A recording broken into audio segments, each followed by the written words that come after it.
राज्यामध्ये उष्णतेची तीव्र लाट अजूनही कायम आहे। विदर्भातील शहरांमध्ये सर्वाधिक उष्णता नोंदवली गेलेली आहे। अकोला, अमरावती आणि वर्ध्याचा पारा 46° वर गेलाय। यंदा उकाड्यापासून लवकरच सुटका होण्याची शक्यता सुद्धा आहे, कारण की मे महिन्याच्या अखेरीस मान्सून केरळमध्ये धडकणार आहे।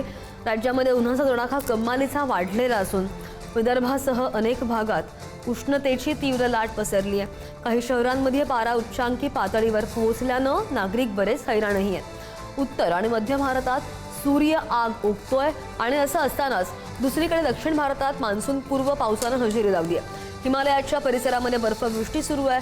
दरम्यान मान्सूननं बंगालच्या उपसागरामध्ये आगेकूच केलेली असून मे महिन्याच्या अखेरीस तो केरळमध्ये दाखल होण्याचा अंदाजही हवामान विभागानं वर्तवला आहे। आणि उन्हाच्या तीव्र तडाख्यामुळे भाजीपाला उत्पादनामध्ये घट झाली आहे, त्यामुळे भाजीपाला महागलाय।